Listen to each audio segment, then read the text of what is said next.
കൃഷിവകുപ്പ് principal secretary B Ashok കുമാറിനെ സ്ഥലം മാറ്റിയതുൾപ്പെടെയുള്ള 3 സ്ഥലമാറ്റ ഉത്തരവുകൾ സെൻട്രൽ അഡ്മിനിസ്ട്രേറ്റീവ് ട്രിബ്യൂണൽ റദ്ദാക്കി.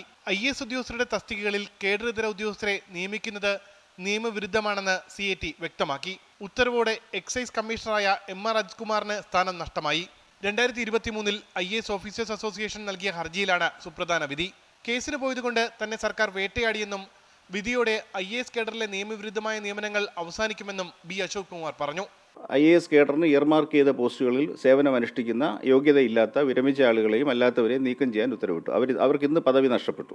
ഞാൻ കേസ് നടത്താൻ പോയെങ്കിൽ എന്നെ ട്രാൻസ്ഫർ ചെയ്തേക്കാൻ തീരുമാനിച്ചു. അതേ ചട്ടം ലംഘിച്ചുകൊണ്ട് ചട്ടം ഞങ്ങൾ ലംഘിക്കും എന്ന് കാണിക്കാൻ വേണ്ടി പെറ്റീഷനെ തന്നെ ട്രാൻസ്ഫർ ചെയ്യാൻ തീരുമാനിച്ചു. അത് 3 സ്വാഭാവികമായിട്ട് റദ്ദ് ചെയ്തു. പീഡിപ്പിക്കാവുന്ന എല്ലാ രീതിയിലും ഉപദ്രവങ്ങൾ ഉണ്ടാക്കിയിട്ടുണ്ട്. പക്ഷേ നമ്മൾ സ്വാഭാവികമായിട്ട് നിയമപരമായ മാർഗത്തിലൂടെ അതുകൊണ്ട് ഒരുപാട് നഷ്ടങ്ങളും ഉണ്ടായിട്ടുണ്ട്.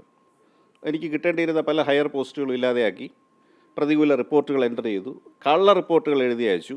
കിലെ IMG ഡയറക്ടർ സ്ഥാനങ്ങളും IAS കേഡർ തസ്തികകളാണെന്നും CAT വ്യക്തമാക്കി. വിധിക്കെതിരെ സർക്കാർ അപ്പീൽ പോകുമോ എന്ന് വ്യക്തമല്ല. 24 തിരുവനന്തപുരം. ലോകത്തെവിടെയായാലും ഏത് സമയത്തും 24 വാർത്തകളും ഓഗ്മെന്റഡ് റിയാലിറ്റി പാക്കേജുകളും എക്സ്പ്ലെയിനറുകളും വിശദമായി കാണാൻ ഞങ്ങളുടെ YouTube ചാനൽ നിങ്ങൾക്ക് സബ്സ്ക്രൈബ് ചെയ്യാം.